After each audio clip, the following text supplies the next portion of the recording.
I still remember the exact moment my life changed. Not because something dramatic happened. Not because somebody got hurt. Not because I won the lottery or found a suitcase full of cash. Nah. It changed because a complete stranger sat down across from me on a train and said something so ridiculous that, for a second, I honestly thought she was messing with me. But I'm getting ahead of myself. My name's Emma Lawson. I'm 29 years old, an AER nurse from Pennsylvania. And 3 years ago, I thought I had my whole life figured out. Turns out, life had other plans. The morning this story starts, I was sitting inside a courthouse staring at divorce papers with my name on them. Funny thing is, the signature only took about 5 seconds. The marriage took 8 years to fall apart. My ex-husband, Derek, wasn't some monster. That would have been easier. No screaming, no broken dishes, no movie scene drama. Just a slow realization that the man I married had become a stranger.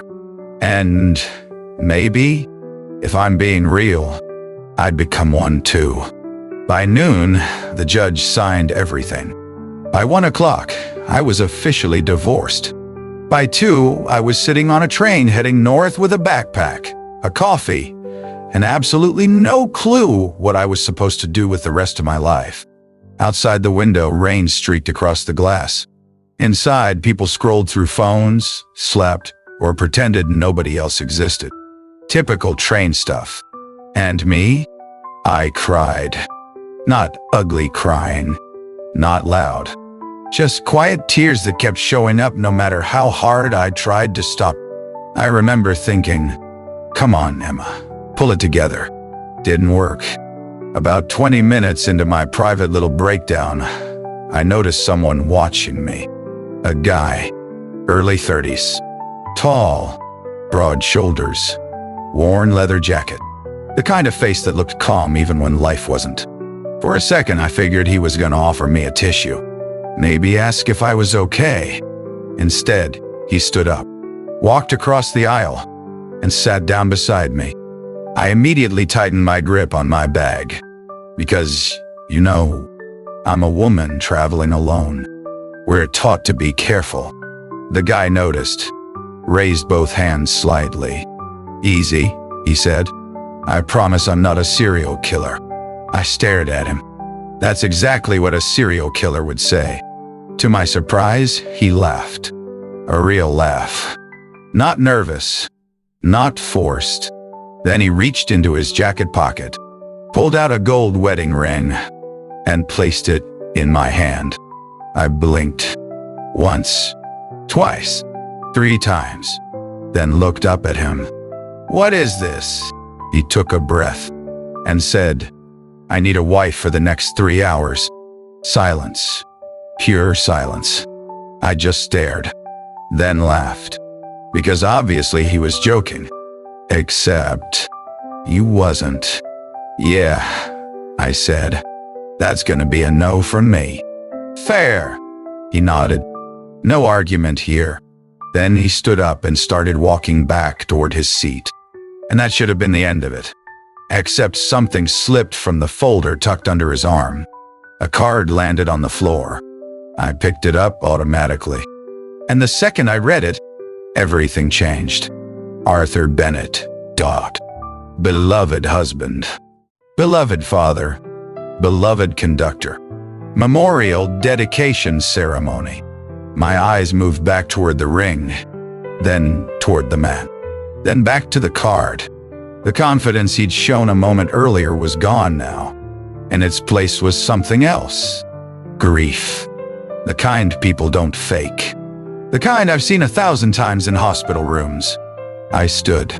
Wait. Wait. He turned around. Slowly. I held up the card. This is for your dad. His jaw tightened. Yeah. And the wife thing? He rubbed the back of his neck. Clearly embarrassed now. Long story. Try me.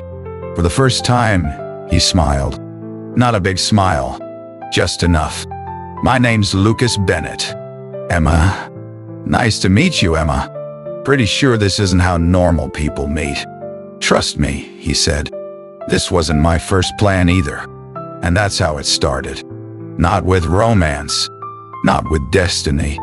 Not with sparks. Just two tired people sitting on a train carrying different kinds of heartbreak. What I didn't know then was that the next 3 hours would change both of our lives. And that somewhere along the way, the stranger sitting beside me would become the most important person I'd ever meet. The first thing I learned about Lucas Bennett was that he hated asking for help. You know how some people tell a story and somehow make themselves the hero every single time? Yeah, Lucas wasn't one of those people. He looked genuinely uncomfortable sitting across from me, like he'd rather jump off the train than explain why he'd just asked a complete stranger to pretend to be his wife. For a minute, neither of us said anything. The train rattled across a bridge. Rain tapped softly against the windows. Finally, I held up the wedding ring. Okay. Lucas looked up. Okay? Okay. Explain. He let out a slow breath, then leaned back in his seat. My dad died 6 months ago. That immediately changed the atmosphere. Not because I felt sorry for him, because I recognized the look in his eyes. The same look family members get when they sit outside an operating room. The same look people wear after life punches them in the throat. My dad worked a rail line for 35 years. I glanced at the memorial card again. Arthur Bennett, beloved husband, beloved father, beloved conductor. Lucas smiled faintly. Everybody knew him. That famous? In our town? He laughed. Pretty much. The smile disappeared almost immediately. The station's being renamed after him this weekend. I nodded. That's a big deal. Yeah. Except he didn't sound excited. He sounded terrified. I noticed. So what's the problem? Lucas stared out the window. For a few seconds, I thought he wasn't going to answer. Then he said, "My mom thinks I'm engaged." I blinked. Oh, yeah. Oh, exactly. I pointed at him. No, hold on. Don't skip over that part. Lucas rubbed his forehead. My ex-fiancée and I broke up 4 months ago. I winced. Ouch, ouch. Yeah, ouch. He laughed despite himself. That's pretty much what my buddy Trevor said. What happened? Lucas shrugged. Life. There was something in his voice that told me not to push. Not yet. So I didn't. Instead, I asked, "Why doesn't your mom know?" That question hit harder. I could see it. The guilt, the exhaustion, the grief, all of it. My mom had heart surgery 3 months ago. Suddenly everything clicked. Ah, yeah, that changes things. Lucas nodded. Every time I tried telling her, he stopped, then shook his head. Every time I tried, she'd start talking about meeting her future daughter-in-law. I looked down at the ring, then back at him. So you lied. Yep. Repeatedly. Yep. Yeah. You know that's generally considered a bad strategy. I'm painfully aware. I couldn't help it. I laughed. For the first time all day. A real laugh. The kind that sneaks up on you. Lucas looked surprised, then smiled too. And somehow that felt dangerous. Because smiling had become rare lately, especially around strangers. The train rolled forward, mile after mile, rain streaking past the windows. Finally, I handed the ring back. Sorry. Lucas nodded immediately. No worries. I can't do it. Totally fair. No normal woman would agree to this. That's what Trevor said. Your friend sounds smart. He thinks ranch dressing counts as a vegetable. Okay, never mind. Lucas laughed. A real one this time. The kind that made his whole face change. And for some reason, I noticed that, which annoyed me, because I had enough problems already. The last thing I needed was finding a random guy on a train attractive. My life was chaotic enough. Lucas stood. No hard feelings. Then he paused, looked down at the ring in his hand, and quietly said, "My dad used to say something." I looked up. "What?" He smiled sadly. "If you ever need help." His fingers rolled the ring slowly. "Trust a stranger." I raised an eyebrow. "That's terrible advice." "Probably. Definitely." Lucas chuckled, then continued. "You always said friends remember who you were." I listened. "But strangers only see who you are." For some reason, that landed harder than it should have. Maybe because I wasn't sure who I was anymore. Not after the divorce. Not after 8 years. Not after signing papers that morning. Lucas looked out the window. My dad spent his whole life helping strangers get home safe. His voice softened. I guess I was hoping one more stranger might help me. And just like that, the guilt hit me hard. Because suddenly this wasn't about pretending. It wasn't about romance. It wasn't about some crazy train story. It was about a son trying not to break his mother's heart during the hardest weekend of her life. I looked at the wedding ring, then at Lucas, then back at the rain. 3 hours? Lucas blinked. "What?" "You said 3 hours." His eyes widened. "Wait. 3 hours." A smile slowly spread across his face. "You serious?" I pointed at him. "Don't make me regret this." "Oh my God." "Lucas." "Sorry." He sat back down immediately, looking like he just won the lottery. And for the first time, the weight hanging over him seemed lighter. Just a little. "Thank you." The way he said it made me uncomfortable. Not because it was weird, because it was sincere. Nobody says thank you like that anymore. Like they actually mean it. I cleared my throat. "Ground rules." Lucas nodded instantly. "Absolutely. No kissing. Definitely not. No weird stuff." "Agreed. No calling me honey." Honestly, that would have felt weird anyway. "Good. And if your family turns out to be serial killers," he grinned, "I'll personally help you escape." The train speaker crackled overhead, announcing the next station. Lucas glanced outside, then back at me, and suddenly looked nervous again. "Nervous?" I asked. "A little." "A little?" "Okay. A lot." That made me feel weirdly better. Because if he was scared too, maybe I wasn't completely insane for doing this.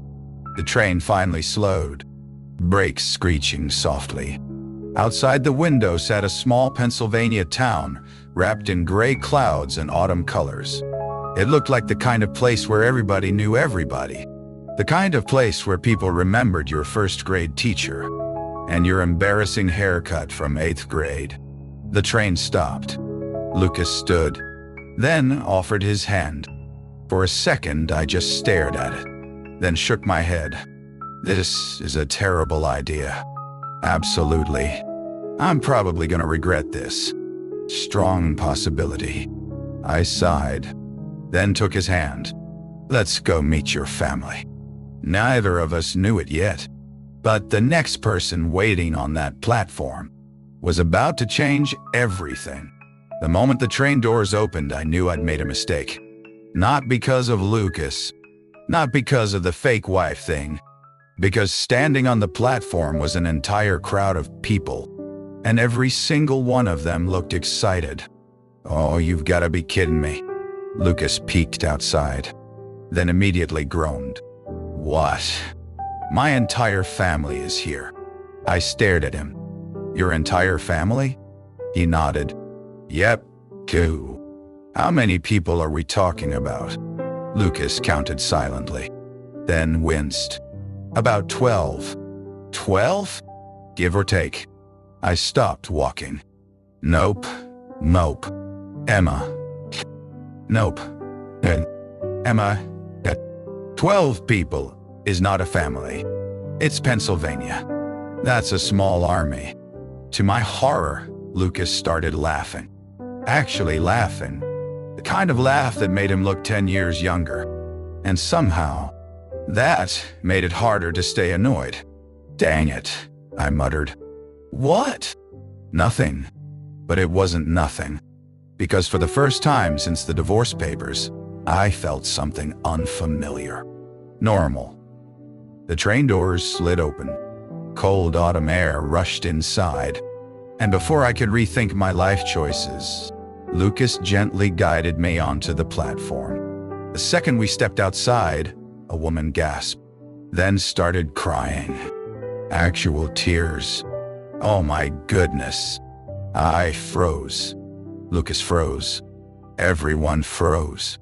The woman rushed forward, straight toward me. Before I knew what was happening, she wrapped me in a hug. A real hug. Warm. Motherly. Completely unexpected. Oh, sweetheart. I looked helplessly at Lucas. His expression basically said, "Welcome to my family." The woman pulled back, still smiling through tears. "You must be Emma." I swallowed. Lucas quickly stepped in. "Mom died." The woman looked at him, then immediately grabbed his face. "Oh, look at you. Mom, you're too skinny." I'm literally 6'3". Still too skinny. I nearly laughed. Lucas sighed dramatically. And just like that, I knew exactly where he got his personality. This was Eleanor Bennett. No question.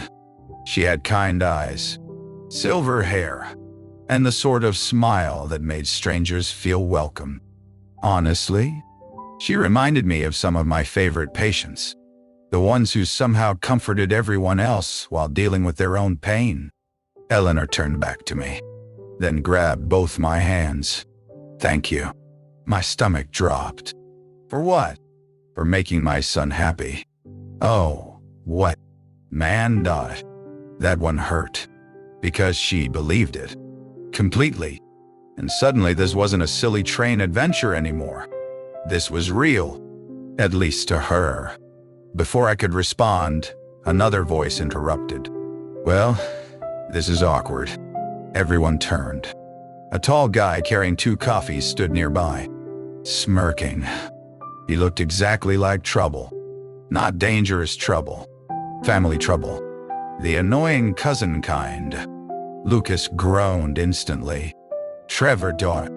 "There he is." Trevor pointed at me. Then at Lucas. Then back at me. "No way." "What?" "No way." Lucas narrowed his eyes. "What?" Trevor stepped closer, looking genuinely shocked. "You actually exist." I blinked. "Excuse me?" Trevor shook his head. "Sorry." He offered a hand. "Trevor Bennett." I shook it.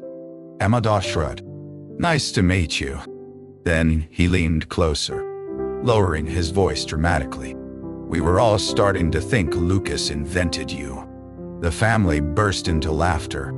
Lucas looked ready to throw himself under another train. And honestly, that made me laugh too. The next hour disappeared fast. Too fast. Apparently the Bennetts had never met a stranger they couldn't immediately adopt. Within 20 minutes I knew who recently got engaged, who recently got divorced, who still owed money from a fantasy football league, and who secretly cried during dog commercials. I wish I was kidding. At one point, Eleanor hooked her arm through mine and whispered, "They talk too much." I smiled. "You raised them." Exactly. By late afternoon, we'd arrived at the Bennett family home. A beautiful old farmhouse sitting beneath giant oak trees. The kind of place that felt lived in. Family photos covered every wall. Graduations. Birthdays of QA. Christmas mornings. Summer vacations. And in nearly every picture, Arthur Bennett, the man I'd never met. The man everyone still missed. The house felt full, but somehow you could still feel his absence, if that makes sense. A few hours later, everyone gathered outside for memorial photographs. Please, this was a big deal. Professional photographer, matching outfits, the whole thing. The photographer adjusted her camera, then waved us closer together. Lucas, we moved. Closer. We moved again. No. Oh. She frowned. Closer. I nearly laughed. Lucas whispered, "This is where pretending gets weird." I kept smiling. "You're the one who hired me." "I didn't hire you." "Good point." I paused. Worst job offer ever. His shoulders shook as he tried not to laugh. The photographer immediately pointed. "See? That?" We both froze. That smile. Click. Photo taken. Before either of us could recover. Click. Another one. Then another. Great. Now there was photographic evidence of my poor life decisions. After dinner, the house finally quieted down. Family members drifted home. Lights turned off one by one. Silence settled across the farmhouse. I couldn't sleep. Not surprising. My brain had been through enough weirdness for one lifetime. So around midnight, I wandered downstairs and found Lucas standing in the kitchen, making grilled cheese sandwiches. I stared. He stared. Neither of us spoke. Finally, I pointed. "Really? What? Grilled cheese?" He shrugged. "Can't sleep." I laughed. "Same." Without saying a word, he slid another sandwich onto the pan.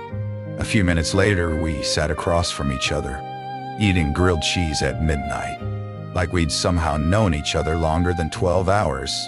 The silence wasn't awkward, which surprised me. Usually, silence with strangers feels uncomfortable. This didn't. Lucas took a bite, then looked at me. "You okay?" The question caught me off guard. Nobody had asked that all day. "Not really." I looked down, then shrugged. Honestly? Honestly, not really." Lucas nodded, like he understood, because maybe he did. After all, we were both grieving something. Mine just happened to still be alive. For a while, neither of us spoke. Then Lucas quietly said, "My dad used to sit right there." He pointed toward an empty chair. "Every night." I followed his gaze. "He sounds like a good man." The smile that appeared on Lucas's face was small, but real. The best. Outside, wind rustled through the trees. Inside, the farmhouse creaked softly. And for the first time that day, neither of us felt quite so alone. What neither of us knew was that upstairs, someone had just watched the entire conversation from the hallway. And tomorrow morning, everything was going to get a whole lot more complicated. The next morning started with coffee. A lot of coffee. The kind of coffee small-town Americans treat like a constitutional right. I came downstairs around 7, still half asleep, still trying to process the fact that I'd somehow become a fake fiancé overnight. And the second I walked into the kitchen, Eleanor Bennett smiled. Oh, I don't know how else to explain it, but every woman knows that smile. The one that says, "I know something you don't know I know." It was terrifying. "Morning, sweetheart." "Morning." She slid a coffee mug across the counter. I looked down, then froze, because somehow she remembered exactly how I took my coffee. 2 sugars, tiny splash of cream. My heart squeezed a little. "Thank you." Eleanor smiled. "You're welcome." Then she casually asked, "So how did you and Lucas meet?" And just like that, my soul left my body. I nearly choked on air. Fortunately, Lucas entered the kitchen at exactly the right moment. Unfortunately, he walked directly into the conversation. "Actually," I started. At a bookstore, Lucas said. At the exact same time, we both froze. Eleanor raised an eyebrow. I quickly recovered. Right. Lucas nodded. Bookstore. Definitely a bookstore. The silence that followed could have powered a small city. Then Eleanor slowly sipped her coffee. Oh, she smiled. Interesting. That smile again. Dang it. She knew something. I just couldn't figure out what. A few hours later, the town was buzzing with activity. The memorial dedication ceremony was tomorrow, which apparently meant the entire town had collectively decided sleep was optional. Banners were being hung, chairs arranged, flowers delivered. Everywhere I looked, people were talking about Arthur Bennett. And the crazy thing? Every story sounded different, yet somehow exactly the same. He helped my son when his truck broke down. He drove me to the hospital during a snowstorm. He stayed 3 extra hours after his shift ended. He remembered everybody's name. One woman smiled, then quietly said, Arthur never met a stranger. That phrase stayed with me, because I'd heard something similar before. Trust a stranger. Friends remember who you were. Strangers only see who you are. Arthur's words, Arthur's legacy to on. And suddenly I understood why people loved him so much. Around noon, I found Lucas helping set up chairs outside the station. The station itself looked beautiful. Fresh paint, new signs, flowers everywhere. The entire town preparing to honor one man. Lucas looked exhausted, but determined. Need help? He looked up, smiled. Probably. That's not very convincing. Okay. He laughed. I definitely need help. So for the next hour, we worked together. Moving chairs, unpacking decorations, carrying boxes, normal stuff. The kind of stuff that somehow makes conversation easier. At one point, I climbed a ladder to hang a banner, and immediately regretted every decision I had ever made. Emma, I'm fine.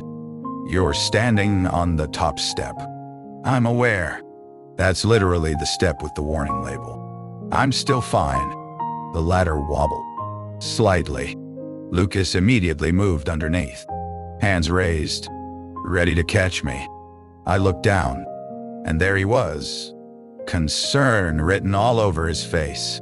For some reason, my stomach did a weird little flip, which was annoying, because attractive firefighters were not part of my recovery plan, especially fake fiancé firefighters. That evening things got worse, or better, depending how you look at it. Trevor figured it out. Of course he did. The guy noticed everything. I found him sitting alone on the farmhouse porch after dinner, holding a bottle of soda, watching the sunset. When I sat beside him, he smiled. You guys aren't engaged. I nearly fell off the porch. Smooth. Real smooth, Emma. Trevor laughed. Relax. I stared. You knew? Oh yeah. Since when? He shrugged. Train station. I blinked. Train station? You looked at Lucas like he'd handed you a live grenade. Fair point. Trevor took another drink, then smiled. Don't worry. You're not telling anyone? Nope. Nope. Why? His answer surprised me, because for the first time all weekend, he looked serious. Gonna let you in on a secret. I waited. Trevor looked toward the fields, then quietly said, I haven't seen Lucas smile like this since Uncle Arthur died. That hit harder than expected. Way harder. Trevor stood, brushed dust off his jeans, then pointed at me. Whatever this thing is. He paused. Just don't hurt him. And with that, he walked away, leaving me alone with thoughts I didn't want to think. The problem wasn't Trevor knowing. The problem was this. For the first time, I wasn't sure where pretending ended. and reality began. That night, I couldn't sleep. Again. So I wandered outside. The farmhouse sat quiet beneath a sky full of stars. And there, sitting on an old wooden swing near the barn, was Lucas.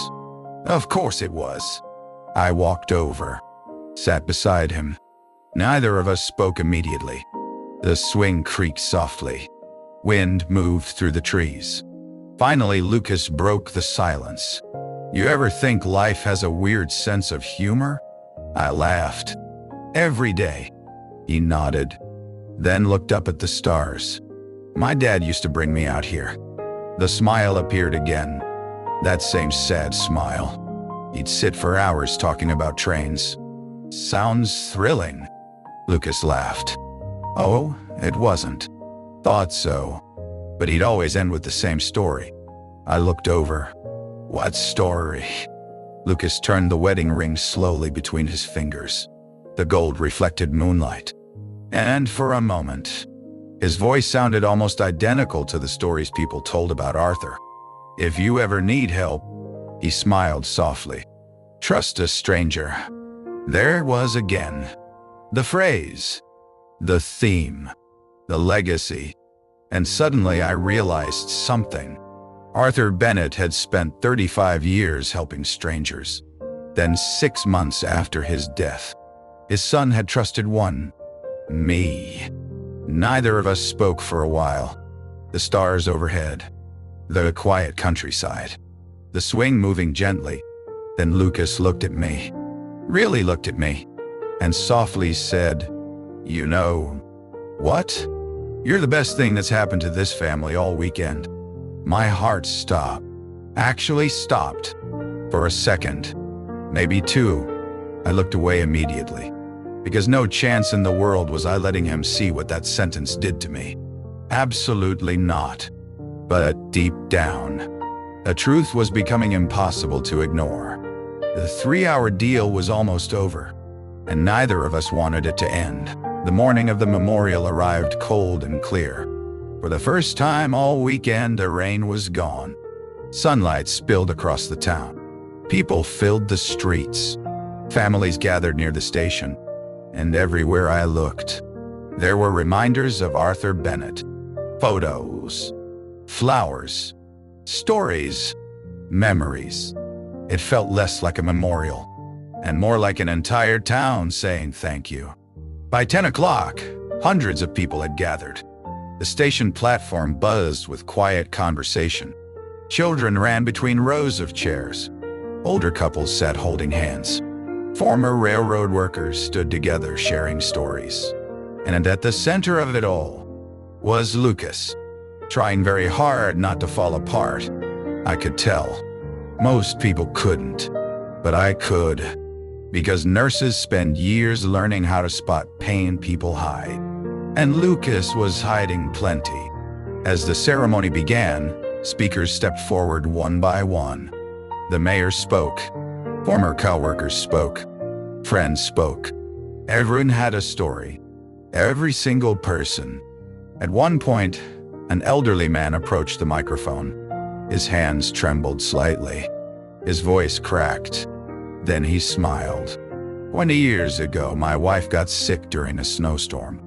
The crowd grew quiet. The roads were closed. He swallowed. We thought we weren't going to make it to the hospital. He paused, then laughed softly. Arthur Bennett drove us himself.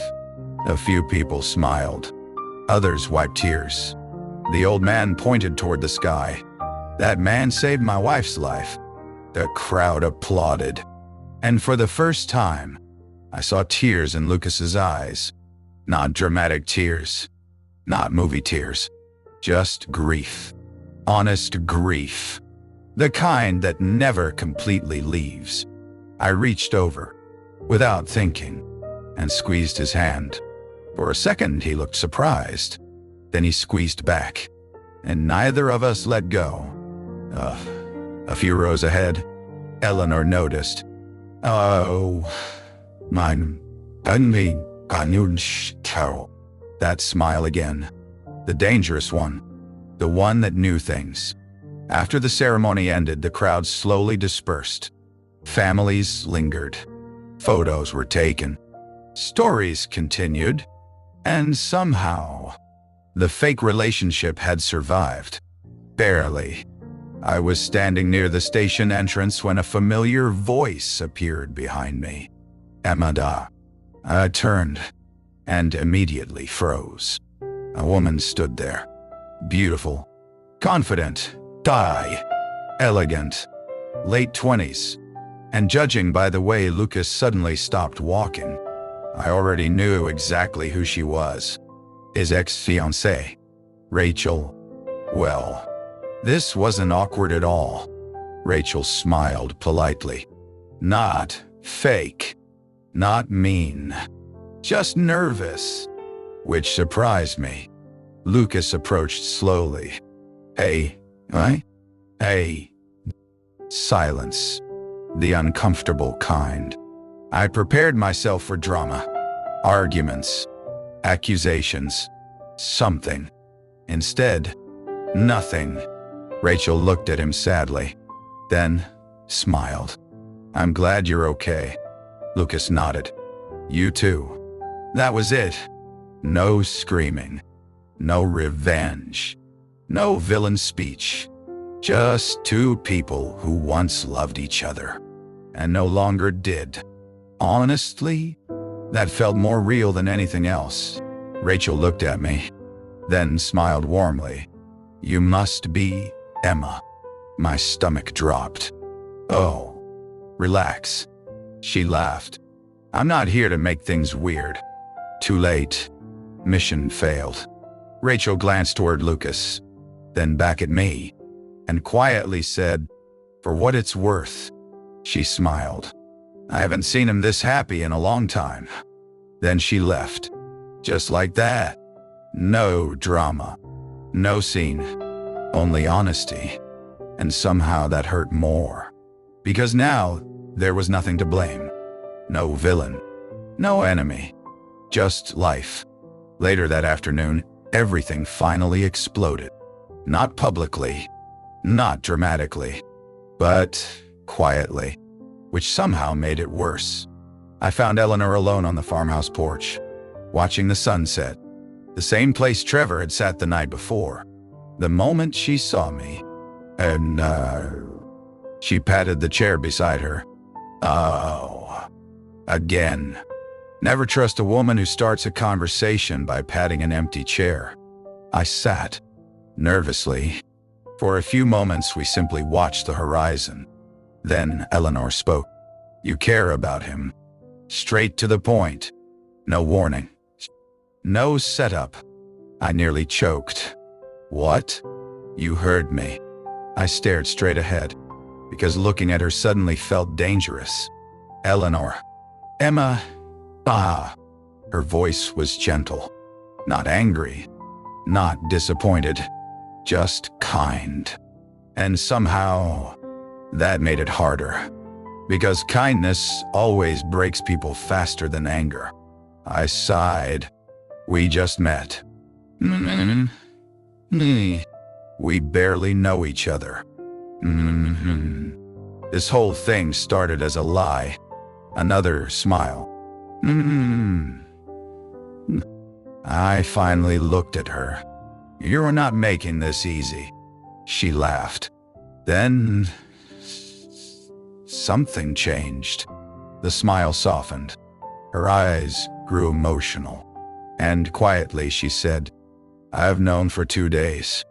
My brain stopped working. What? I've known for 2 days. No. Yes. No. Emma still. She laughed. Yes.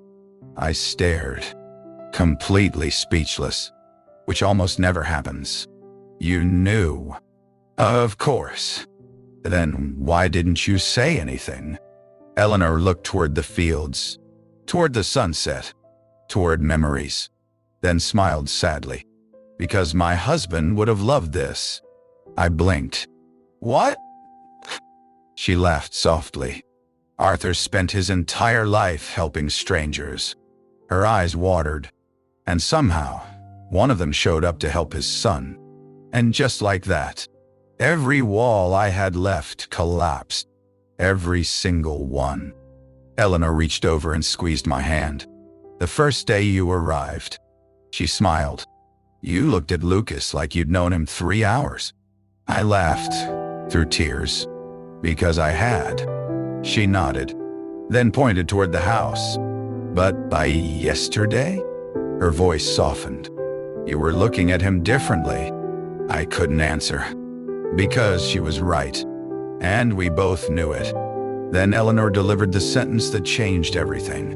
"The way he looks at you." She paused. "That isn't pretend either." My heart absolutely betrayed me. Right there, on that porch, in front of that woman. No defense, no excuses, nothing. Because for the first time, I admitted the truth. I had feelings for Lucas Bennett, and that terrified me. Because tomorrow morning, I was supposed to leave. The next morning came too fast. Isn't that how it always works? The moments you want to end seem to last forever, and the moments you want to keep, gone before you're ready. I woke up before sunrise. The farmhouse was quiet. Everyone still asleep. Outside my bedroom window, the fields stretched beneath a soft layer of morning fog. Beautiful, peaceful, and somehow heartbreaking. Because in a few hours, I'd be back on a train, back to my real life, back to Pennsylvania, back to an apartment that suddenly felt emptier than ever. I sat on the edge of the bed and stared at my suitcase. Still packed, still ready, like a reminder that none of this was supposed to last. 3 hours, that was the deal. Not 3 days, not forever. 3 hours. Funny how life works. Sometimes the things that change you most happen in the shortest amount of time. Around 7, I carried my bag downstairs and immediately froze because Lucas was already there, standing in the kitchen, holding 2 cups of coffee. Of course he was. He looked up, then smiled. "Couldn't sleep?" I laughed softly. "Not really." Yeah. For a moment, neither of us moved. Neither of us spoke. Both of us pretending this goodbye wasn't affecting us. Spoiler alert, it was. A lot. Lucas handed me a coffee. Our fingers touched briefly, and for some ridiculous reason, that tiny moment felt bigger than it should have. We sat together on the back porch, watching the sunrise, the same way we'd watched the stars the night before. Only now, everything felt different. Heavier. More real. Finally, Lucas broke the silence. Rachel left because she wanted a different future. I looked over, surprised. He'd never fully explained. Lucas stared out at the fields. I wanted a small town. He smiled sadly. A family. A quiet life. I listened. She wanted New York. He shrugged. Big city. Big opportunities. Neither of us said anything for a second. Then he laughed. The crazy part. What? Neither of us was wrong. That hit me. Because he was right. Sometimes relationships don't end because somebody's bad. Sometimes they end because 2 good people want different things. Lucas looked down at his coffee. I spent months trying to figure out whose fault it was. I waited. Then he smiled. Turns out it wasn't anybody's. For some reason, that made me think about Derek, my ex-husband. The marriage I'd spent months grieving. The anger, the disappointment, the betrayal. And suddenly I realized something. Maybe healing wasn't about finding somebody to blame. Maybe healing was about letting go. A few hours later, it was time. The train station stood quiet now. The memorial banners still fluttered softly in the wind. Families had returned home. Life was moving forward again, just like it always does. Eleanor hugged me first, tightly, the kind of hug mothers give. The kind that makes you feel safe. Then she looked directly at me and whispered, "Don't be a stranger." My throat tightened instantly, because somehow that sentence meant more than she realized. Trevor hugged me next, then grinned. I was right. I rolled my eyes. "About what?" "You two." I pointed at him. "Don't start." He laughed, then stepped aside, leaving only Lucas, the person I'd spent the entire weekend trying not to fall for. The person I'd failed spectacularly not to fall for. We stood there, neither of us knowing what to say, which was weird, because we'd talked for hours. Yet somehow goodbye stole all the words. The train horn sounded in the distance. 1 minute, maybe less. Lucas rubbed the back of his neck, a nervous habit I'd noticed. "I guess this is it." I forced a smile. Yeah. The silence returned. And honestly, it sucked. The train pulled into the station, brakes screeching softly. Passengers began boarding. I grabbed my bag, then took a step backward, toward the train, toward reality, toward goodbye. Lucas opened his mouth, closed it, then opened it again, like he wanted to say something, but couldn't. I understood, because I wanted to say 1,000 things, and none of them seemed big enough. So instead, I boarded the train. The doors closed, and just like that, it was over. Or at least, that's what I thought. Kyle. 1 year later, exactly 1 year later, I found myself sitting on a train again. Same route, same line, same company, different life. A lot can happen in a year. Trust me. The train rolled through familiar countryside, fields, rivers, small towns, memories. I smiled as I watched them pass. Then someone sat down across from me. I already knew who it was. Before I looked up, before he spoke, before anything. Some people just have a presence. And Lucas Bennett definitely did. I smiled. Slowly. He smiled back. Slowly. For a moment, neither of us spoke. Then I reached into my bag, pulled out a small velvet pouch, and placed it on the table between us. Lucas stared, confused, then opened it. Inside sat Arthur Bennett's wedding ring. The same ring. The ring that started everything. The ring I'd borrowed 1 year ago. The ring I'd secretly kept after Eleanor insisted I hold on to it.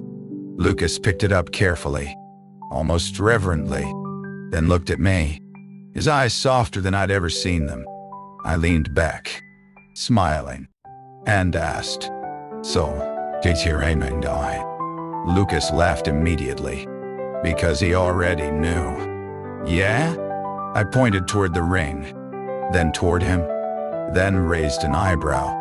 "Need a wife for the next 3 hours?" For a second, neither of us moved. Neither of us spoke. Then Lucas reached into his jacket pocket, and my entire brain stopped working, because he pulled out a small black ring box. No way. Absolutely not.